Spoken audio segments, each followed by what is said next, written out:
Sarek, make her see the truth. She cannot thrive in the Vulcan service. Perhaps I can find a place for her in Starfleet, with the requirements less extreme. What are you doing here? This is my mind. You brought me here. Leave now!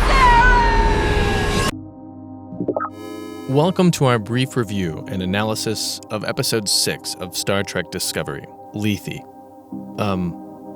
Lethe. The beginnings of many a Star Trek series can feel a little weak, sometimes clumsy. Great joy and gratitude from both of them. What is a little different about Discovery in comparison to Trek's past is that it clearly knows where it's headed. All the production elements have been in harmony on what the show is and what's to be achieved from the very beginning. And all the groundwork that's been laid out for us so far is starting to pay off. This episode in particular was very rewarding to watch, in light of everything we've seen before. So let's take a brief tour of Lethe.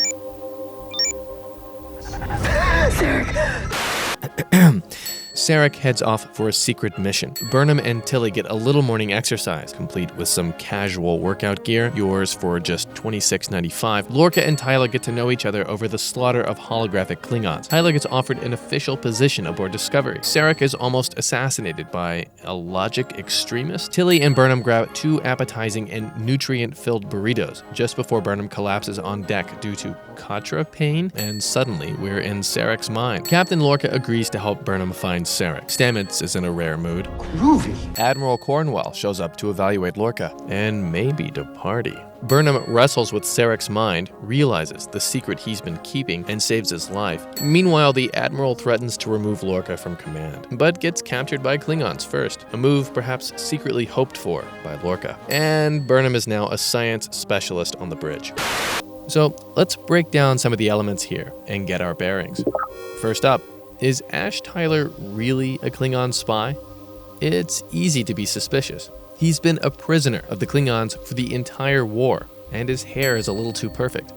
He shows up on screen just as Vok vanishes under the pretense that Vok has to lose everything in order to move forward. And this episode leans heavily on that suspicion. For starters, your mother was a teacher, right? Yeah, 3rd grade. Issaquah Elementary. 24 kilometers outside Seattle, which makes you not exactly from Seattle. And this? Well, I figure I've seen you fly, shoot, fight like a Klingon. And this? Scuttlebutt is he took out 6 Klingon warriors in hand-to-hand combat when he and the captain escaped that bird of prey. 6? I've fought Klingons, I doubt it. And maybe even this. What is this? It's just being human. Really, Ash Tyler? Really? Can you hear me, Stephen? Yeah, I can hear you, Clem Fandango. Okay, so maybe they're laying it on a bit thick. Maybe we are being subjected to a little misdirection here. Maybe somebody else is a Klingon spy. Like Lorca. Seriously consider this angle for a moment. What if the Lorca we know was swapped on the Klingon prison ship, and now we have Vok disguised as Lorca in charge of Starfleet's secret weapon? I mean, the Klingons, led by L'Oreal, did capture Lorca on purpose. They knew to look for him. And then there's this. All these months, I have ignored the signs, but I can't anymore. The truth is, you are not the man I used to know. And these scars, which Admiral Cornwell doesn't recognize. And this. I still think about the bottle we killed that night. We went to see the Perseids meteor shower. You don't remember? No, I was just thinking how long ago it seems. It is possible, sure, but maybe unlikely. And maybe equally as unlikely, and perhaps equally as possible, is that Lorca is from the Terran Imperial Universe, or what fans call the Mirror Universe.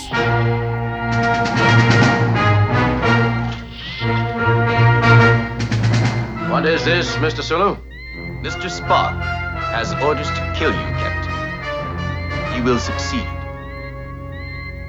Apparently. Admiral Cornwell specifically mentions, I'm not talking about your record. I'm talking about you. I don't think you've been the same since Buran. And we know some of the circumstances of what happened on the Buran. Apparently, the honorable captain was too good to go down with his ship. That's only half right. We were ambushed and I did escape. But I didn't let my crew die. I blew them up. I knew what awaited them on Kronos. Considering that he is mysteriously the sole survivor of his own ship, and the heavy-fisted, sometimes reckless, sometimes dictatorial command style we've seen in Lorca, it is a theory worth considering. Lorca is hiding something. He really doesn't want to be discovered. Maybe it is simply PTSD. Maybe he's working for the Klingons. Maybe something weird happened on the Buran, and Lorca really is from another universe, intent on replacing the Prime Universe Lorca. Maybe he was sent from the Terran Imperial Universe in order to steal Discovery. Wouldn't be the first time people from that universe crossed over to steal a starship. The Defiant. During our last encounter, when I visited your station, I took a moment to download as many of your computer files as I could. I figured they'd come in handy someday. Let's see what else we've got. Yes. Burnham is mentoring Tilly. It kind of mirrors the Giorgio-Burnham relationship we've seen earlier in the show. Michael is taking care of others in her care, and maybe learning from the mistakes of her own upbringing. Very nice. We get a reference to a holodeck of sorts, or a recreational deck. This is a technology Gene Roddenberry wanted to include in the original series, but couldn't due to budgetary constraints. We first see this kind of thing on starships way back in the animated series, in an episode called The Practical Joker. So it is in keeping with the time period. It is lovely, but I'm more in the mood for a nice, quiet walk in the woods. Other concerns revolve around the long-distance Katra-based psychic connection between Burnham and Sarek. Being able to access one's mind from across entire light years sounds ridiculous. But so is being turned into a salamander for traveling too fast. I'm not sure which one is the captain. Having your brain stolen. His brain is gone. And, this.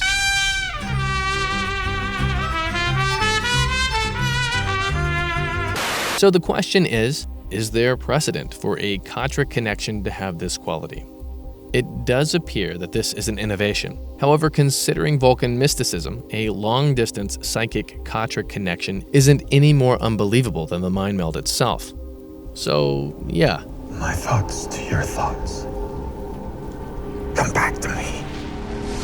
Speaking of Vulcans, we get to see a logic extremist in this episode. This is really interesting. Vulcans are known to have a bit of a superiority complex. They feel enlightened by their adherence to the philosophies of logic, and will likely tell you so. It appears all Vulcans are kind of the same, right? It isn't as simple as that, thankfully. Vulcan society internally debates the merits of their logic philosophies as well as their general predicaments as a species. There isn't always agreement on any given topic. In the 22nd century, for example, a group of Vulcans called the Sirenites charged that Vulcan society had strayed too far from the teachings of Surak, the Vulcan philosopher and founder of modern Vulcan society. Sirenites pressed forward with their fundamentalist version of Surak's teachings, leading to a brief Vulcan reformation and society-wide introspection. Other instances of countercultural leanings exist within Vulcan society. Tuvok, for example, rebelled against the philosophies of logic as a teenager.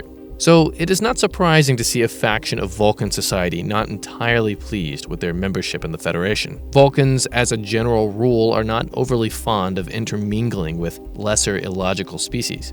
They generally look down on other aliens, even trusted allies like humanity.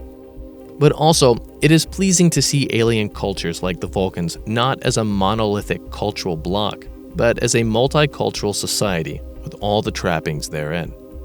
The most important part of this episode deals with the relationship between Burnham, Sarek, and Spock. Yep, Spock. Sarek, it seems, is a bit of a forward-thinking individual in regards to Vulcan society. He feels that it is possible to raise up aliens in the superior Vulcan tradition, thereby enlightening them. Never mind the audacious, grand, self-important illusion one must possess in order to feel that way about one's cultural universe. Sarek sets out to prove his hypothesis with his own life and family. He marries a human woman, Amanda, and has a half-human, half-Vulcan son, Spock. And, as we know, he ends up adopting Michael Burnham, a fully human child. He sets about raising them as any Vulcan parent might. Is this a kind of child abuse, especially in Michael's case? Hard to say. The experiment doesn't really go as planned. Spock winds up feeling conflicted about his heritage, and Michael is a bit of a powder keg herself. She suppresses her own humanity in a way and follows the Vulcan philosophies quite closely, perhaps even blindly. Both Spock and Michael end up with issues that take years to address. We are watching that process unfold in Michael's case. Vulcan authorities make it quite clear to Sarek that the Vulcan Expeditionary Group will not admit both of Sarek's unusual children. Spock is half Vulcan, another of your experiments.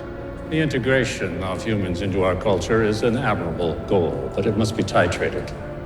In honor of your position and reputation, I will accept one of your not quite Vulcans. Sarek must choose one, and he chooses Spock for the selfish, understandable reason that Spock is his own biological son. It isn't until this episode that Michael learns of Sarek's choice to exclude her, which changed her life by denying her real Vulcan achievement and pushing her into a Starfleet career. And the funny thing is, Spock ends up choosing to enter Starfleet himself, making Sarek's difficult choice wasted. And so, we learn a thing or two about what it means to be a Vulcan with real fatherly regret. Sarek will be upset with Spock over his choice to enter Starfleet for some time to come. But not forever. Thank you for watching. If you like this and other Trexpertise videos, then consider supporting the channel over on Patreon. It is the best way for you to help create more Trexpertise. You can find the link to our Patreon page in the subspace below. We will see you next week. And check out these videos from our archives.